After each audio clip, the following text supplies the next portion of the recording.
జెండా పండుగ రోజు వీడియో కెమెరాల సాక్షిగా చంద్రబాబు నాయుడు మహిళల్ని అవమానించాడు. ముందుగా దానికి ఈ రాష్ట్ర మహిళలందరికీ చంద్రబాబు నాయుడు క్షమాపణ చెప్పాలి. ఆయన ఇచ్చిన సూపర్ 6, సూపర్ 7 హామీలు అమలు చేయమని మహిళలు ఎక్కడ అడుగుతారో అని ముందుగానే ఎదురు దాడి చేసి ఏ విధంగా మహిళల్ని అవమానించారో నిన్న అందరూ కూడా గమనించారు. పల్లె వెలుగు బస్సులో స్టార్ట్ చేసి 1 ఇయర్ అయిందని జెండా పండుగ రోజు జెండాను ఎగరవేసి ఆ పల్లె వెలుగు బస్సులో మహిళల్ని ఎక్కించుకొని కట్ట దగ్గర ఉన్న తన ఇంటికి తీసుకువెళ్లి భోజనాలు పెడతానన్న పేరుతో ఏ విధంగా అవమానించి వాళ్ళ ఆత్మస్థైర్యాన్ని దెబ్బతీశాడో టీవీల సాక్షిగా ఈ రాష్ట్రంలో ఉన్న మహిళలందరూ కూడా గమనించారు. మహిళల్ని ఎవరు ఏమిచ్చినా వెంపర్లాడే వాళ్ళలాగా, డబ్బుకు ఆశపడే వాళ్ళలాగా, అసలు ఎంత నీచంగా చంద్రబాబు నాయుడు చిత్రీకరించాడో చూస్తుంటే చాలా రక్తం మరిగిపోతుంది. ఈరోజు చంద్రబాబు లాంటి డర్టీ పాలిటిషియన్ ఈ దేశంలోనే ఇంకొకరు లేరు అని కేసీఆర్ గారు చెప్పినప్పుడు కొంతమందికి అర్థం కాలేదు. కానీ ఈరోజు పూర్తిగా అర్థమైంది. చంద్రబాబు నాయుడు లాంటి dirty politician one and only Chandrababu నాయుడే. ఆయనకి ఎవరు పోటీ రాలేరు, ఎవరు సాటి కూడా రారు డర్టీ పాలిటిక్స్ చేయటంలో. ఆయన చెప్పిన వ్యాఖ్యలు ఏంటి తెలుసా? అమ్మా, మీరు 2000 ఓటుకు తీసుకుంటే ఆ తీసుకున్నోడు 2 లక్షలు సంపాదించాలనుకుంటాడు, మీకు ఎలా మంచి చేయగలుగుతాడు అని చెప్పి సిగ్గు లేకుండా కళ్ళు అరపకుండా ఆయన చెప్పే నీతులు చూస్తే అసలు ఎవరికైనా కూడా కోపంతో రగిలిపోతారు. ఎందుకంటే ఒసామా బిన్ లాడెన్ ప్రపంచానికి శాంతి పాఠాలు చెప్తే ఎలా అందరూ నవ్వుకుంటారో చంద్రబాబు నాయుడు నీతులు చెప్తే అలాగే. అసలు ఓటుకి నోటు అనే పరిచయం చేసిన వ్యక్తి చంద్రబాబు నాయుడు. ఎన్టీఆర్ గెలిపించుకున్న ఎమ్మెల్యేల్ని లాక్కొని ఎన్టీఆర్కి వెన్నుపోటు పొడవడానికి అదే డబ్బును వాడాడు.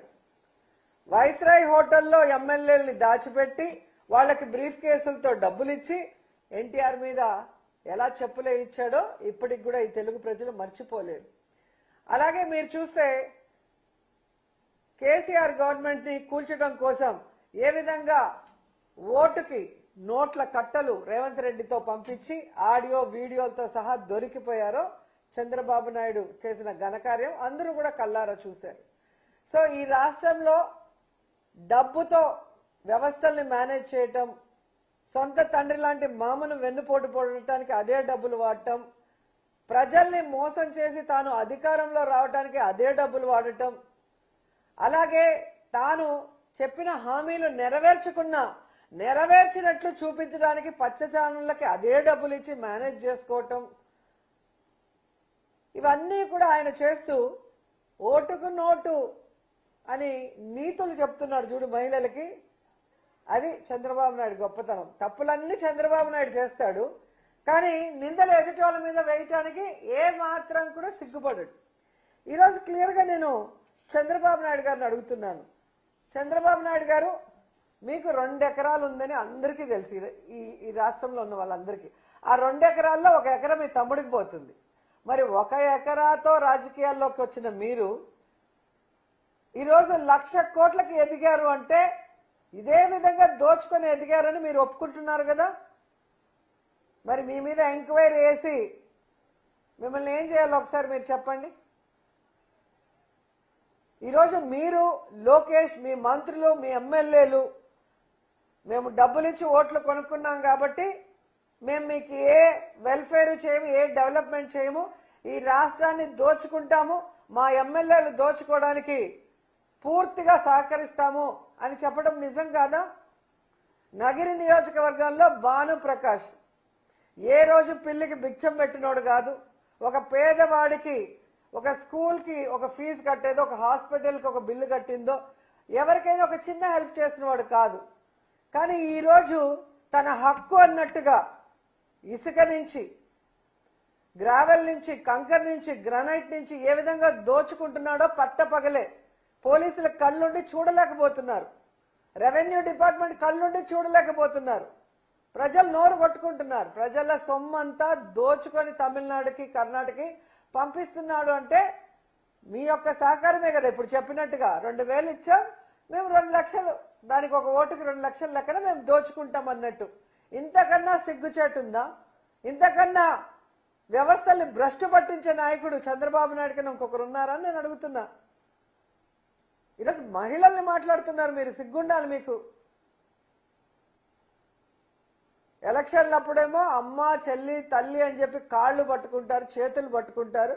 ఓట్లు వేసిన తర్వాత అదే మహిళల్ని ఆగస్టు 15 రోజు పిలిచి మరీ అవమానించడం ఎంతవరకు సమంజసం? ఖచ్చితంగా చంద్రబాబు నాయుడు ఆయన పార్టీ మొత్తం కూడా మహిళలకి క్షమాపణ చెప్పాలని కూడా డిమాండ్ చేస్తున్నాం. ఈరోజు మీరు చూస్తే చంద్రబాబు నాయుడు, లోకేష్, వాళ్ళ మంత్రులు, ఎమ్మెల్యేలు, పార్టీ నాయకులు ఇంతవరకు మేము డబ్బులు ఇవ్వకుండా ఎలక్షన్ చేశాం, 2029లో కూడా మేము ₹1 కూడా ఎలక్షన్ కి ఖర్చు పెట్టము అని చెప్పి ప్రమాణం చేయగలరా? చేసిన ప్రమాణం మీద నిలబడగలరా? ఎందుకంటే ఈ రాష్ట్రంలో రాజకీయాల్ని డబ్బుమయం చేసిన వ్యక్తి చంద్రబాబు నాయుడు. పక్క పార్టీలో గెలిచిన వాళ్ళని క్యాంపుల పేరుతో డబ్బు కొని తరలించిన వ్యక్తి చంద్రబాబు నాయుడు.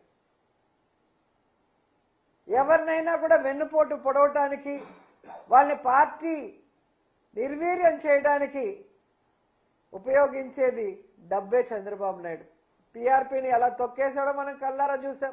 ఈరోజు జనసేన పార్టీని ప్యాకేజీలతో ఎలా తొక్కేస్తున్నాడో కూడా మనం కళ్ళారా చూస్తున్నాం.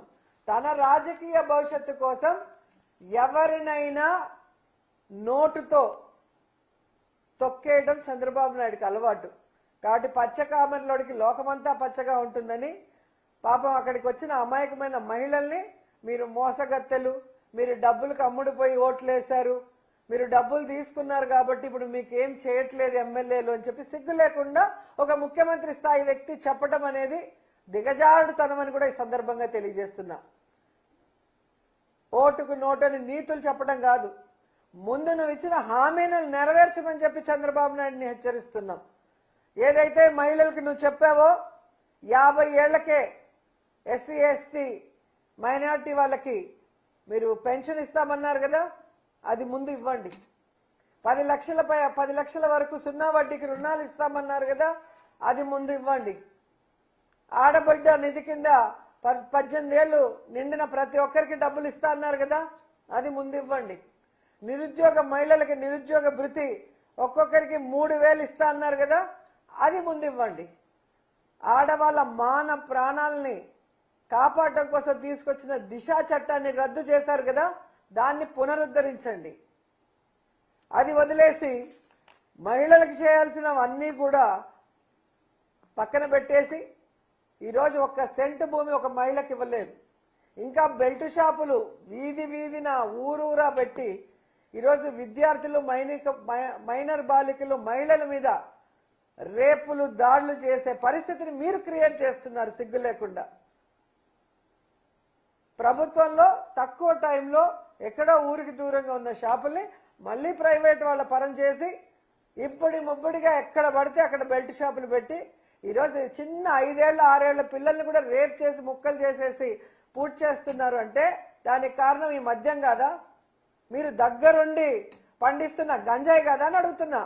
కుప్పంలో అలాగే హోమ్ మినిస్టర్ ఉన్న ప్రాంతంలో గంజాయి ఎలా పెంచుతున్నారు, ఎలా తరలిస్తున్నారు కళ్ళారా చూస్తున్నాం కదా. మరి ఒక ముఖ్యమంత్రిగా ఉండి మీరు, హోంమంత్రిగా ఉండి ఆమె ఏం చేస్తున్నారు? ఎంతసేపు పక్కనోడికి నీతులు చెప్పడం, లేదా జగన్ గారిని కానీ వైఎస్ఆర్ కాంగ్రెస్ పార్టీ నాయకుల్ని బూతులు తిట్టడం తప్ప కూటమి ప్రభుత్వానికి వేరొకటి చేతనవునా అని మేము అడుగుతున్నాం. ఈరోజు మీరు అధికారంలోకి వచ్చిన తర్వాత మీరిచ్చిన ఈ సూపర్ 6, సూపర్ 7 పథకాల కింద మీరు ఇవ్వాల్సిన డబ్బులు 2,40,000 కోట్లు వెల్ఫేర్ ద్వారా. కానీ మీరు ఇచ్చిందంతా 31,000 కోట్లు, అంటే 13% మాత్రమే అలా విధులిచ్చేశారు. కానీ మీరు మాత్రం ఏ విధంగా ఇసుకలో, మట్టిలో, గ్రావెల్లో, మద్యంలో అమరావతి పేరు చెప్పి రాజధాని పేరు మీద అమరావతిని, అలాగే పోలవరం, అలాగే విద్యుత్ ప్రాజెక్టులు, కాంట్రాక్టులు, ఇలా అన్నిట్లో కూడా దాచుకోవడం. ప్రజల డబ్బుతో ఫ్లైట్లు వేసుకొని ఫారిన్కి వెళ్తారు, కానీ ఎక్కడికి వెళ్తారో ఎవరికి తెలియకుండా సైలెంట్గా వెళ్తారు. ఇక్కడ దోచుకున్న డబ్బు అక్కడ దాచుకోవటం, ఎక్కడ దాచుకున్నారో ఎవరికి తెలియకుండా. సో దోచుకోవడానికి దాచుకోవడానికే ఈవీఎంలను మేనేజ్ చేసుకుని ఈరోజు ఈవీఎం సీఎంగా వచ్చి మహిళలకు మీరు నీతులు చెప్తారా? ఈరోజు మహిళలు ఇంటికి మహారాణులు. మొగుడు 1,00,000 తెచ్చినా, 50,000 తెచ్చినా, 5,000 తెచ్చినా, 1,000 తెచ్చినా కష్టపడి ఆ కుటుంబాన్ని దాంట్లోనే వాళ్ళు గుట్టుగా గౌరవంగా బ్రతికే వాళ్ళు. తమ పిల్లలకు చదువు కానీ, తమ అత్తమామలకి సేవ కానీ, తమ భర్తకి అండగా నిలబడి పనిచేసేవాళ్ళు మహిళలు. మహిళల్ని చేతులెత్తి నమస్కరించాల్సింది పోయి డబ్బు కోసం దేనికైనా వెంపర్లాడే వాళ్ళలాగా నువ్వు చిత్రీకరించావు. చూడు, మహిళల చేతిలో చావు దెబ్బ తింటారు తెలుగుదేశం పార్టీ వాళ్ళు. గతంలో కూడా ఇలాగే మాట్లాడారు. కోడెల శివప్రసాద్ గుర్తుందో లేదో మీకు? కారు గ్యారేజ్లో ఉండాలి, ఆడది వంటింట్లో ఉండాలి అని. ఏమయ్యాడు? కాబట్టి ఆడవాళ్ళు దేవుళ్లతో సమానం. వాళ్ళు నిస్వార్థంగా కుటుంబం కోసం పనిచేసేవాళ్ళు. అలాంటి మహిళల్ని అవమానించిన చంద్రబాబు నాయుడు ఇప్పటికైనా బుద్ధి తెచ్చుకొని మహిళలకి క్షమాపణ చెప్పండి. భవిష్యత్తులో డబ్బు మదంతో రాజకీయాల్ని భ్రష్టు పట్టించకుండా మేము రాజకీయాల్లో డబ్బుని వాడము, డబ్బుతో ఎమ్మెల్యేలని కొనము, నీతిగా నిజాయితీగా మేము చేసిన వెల్ఫేర్ గురించి చెప్పే ఎన్నికలకు వెళ్తాము అని చెప్పి ప్రమాణం చేయండి. దానికి కట్టుబడి ఉండండి. ముందు మీరు నేర్చుకోండి, తర్వాత వేరే వాళ్ళకి నేర్పించవచ్చు.